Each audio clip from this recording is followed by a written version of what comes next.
अब हम देखते हैं इस क्वेश्चन को। जो इसका पहला पार्ट है वो है so that for an ideal gas molar heat capacity constant volume is equal to 3/2 R। ठीक है। दूसरा बोल रहा है calculate the number of kilo joule required to raise the temperature of 30 gram aluminium from 40 to 50 degrees. Molar heat capacity उसकी दे रखी है। तो पहले मैं कंसेप्ट देखता हूं, मुझे क्या पता होना चाहिए। पहली चीज तो मुझे थोड़ी सी जानकारी एवरेज काइनेटिक एनर्जी की होनी चाहिए, जो किसके बराबर होती है 3/2 RT। और नेक्स्ट जानकारी मुझे क्या होनी चाहिए, मुझे पता होना चाहिए मोलर हीट कैपेसिटी होती क्या है। मोलर हीट कैपेसिटी होती क्या है, क्या होती है ये। अगर ये पता लग जाएगा तो ये ऑटोमेटिक हो जाएगा। ठीक है। दूसरा क्या है, दूसरा कैसे निकलेगा, दूसरे के लिए मुझे सिंपल फॉर्मूला पता होना चाहिए। Q बराबर C M D T।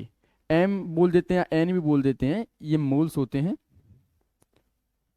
और C क्या होता है हमारा, C होता है हमारा मोलर हीट कैपेसिटी। क्या, मोलर हीट कैपेसिटी।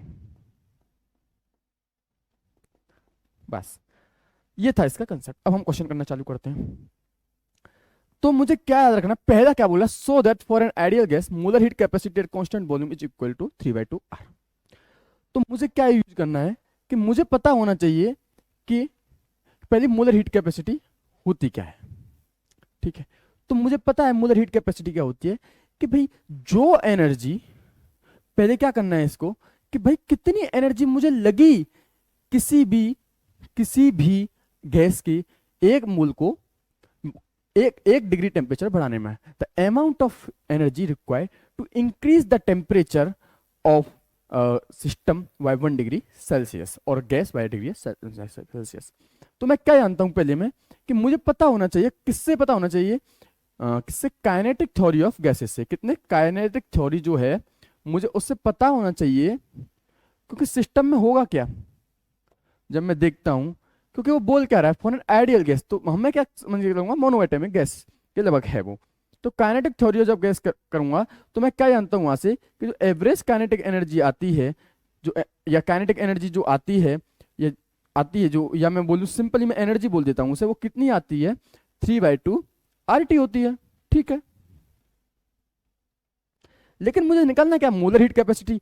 तो मुझे मोलर हीट कैपेसिटी के लिए क्या करना पड़ेगा, इसे +1 से डिग्री सेल्सियस और 1 केल्विन से ये बढ़ाना पड़ेगा। तो बढ़ाना पड़ेगा तो मैं क्या करूंगा, ऐसे एनर्जी 1 लिख लूंगा, क्योंकि मैंने 1 से बढ़ाया है इसको। तो ये किसे लिखूंगा 3/2 R। टी में कितना चेंज आया है 1। आप केल्विन में ले लीजिए या सेल्सियस में ले लीजिए, बात वही होती है। अब मुझे करना क्या है कि भाई पहले इसकी 3/2 RT थी, अब 3/2 RT प्लस 1 हो गई है। और काइनेटिक थ्योरी ऑफ गैसेस के अकॉर्डिंग मैं इसे कर रहा हूं। तो मुझे करना क्या चाहिए कि भाई इतनी एनर्जी थी पहले इनिशियल, और ये हो गई है मेरी फाइनल। ये थी इनिशियल और ये हो गई है मेरी फाइनल। तो मुझे करना क्या है कि मुझे तो ये पता लगाना है ना कि भाई 1 डिग्री सेल्सियस से कितना फर्क पड़ा, वही मेरी मोलर हीट कैपेसिटी। तो करना क्या मुझे, इसमें से इसे मान लेता हूं मैं पहली इक्वेशन, इसे मान लेता हूं मैं। तो मुझे क्या करना है, इक्वेशन नंबर 2 में से मुझे क्या करना है, इक्वेशन नंबर 1 को घटा देना है।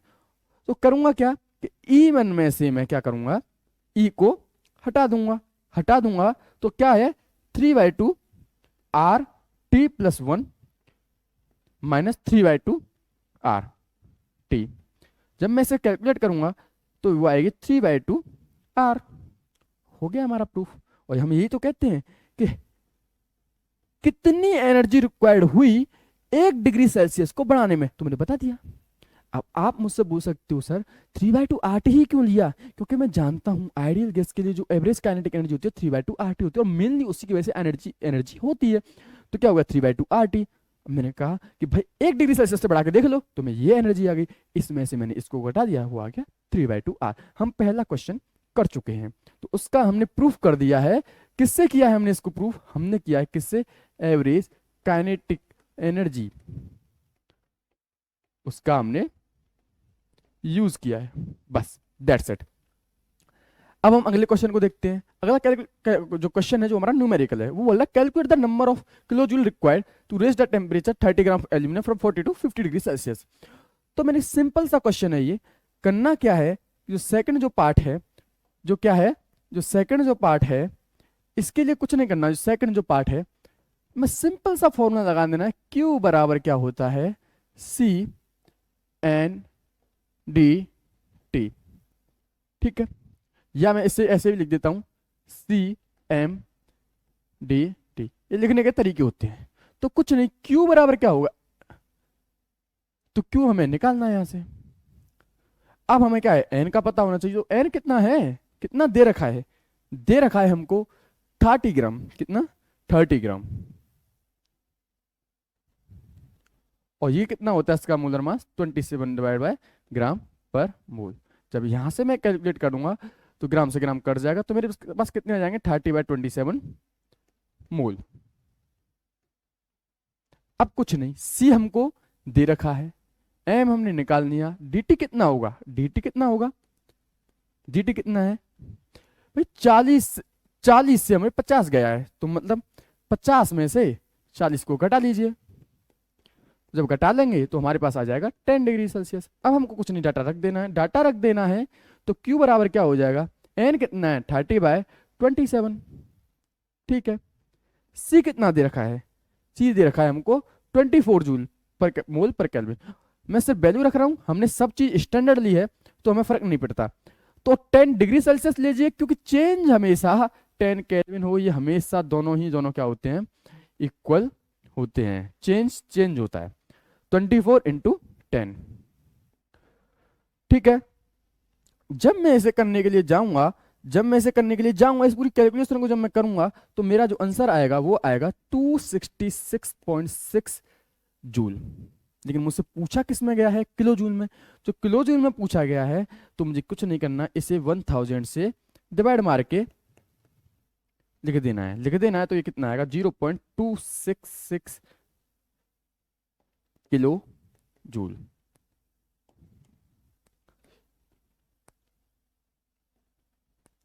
ये रहा हमारा आंसर। तो हमने दोनों पार्ट देखे, फर्स्ट भी देखा, सेकंड भी देखा, और सेकंड में जो एनर्जी आई हमने कितनी निकाली, 0.266 किलो जूल। ये इसका पूरा सॉल्यूशन है।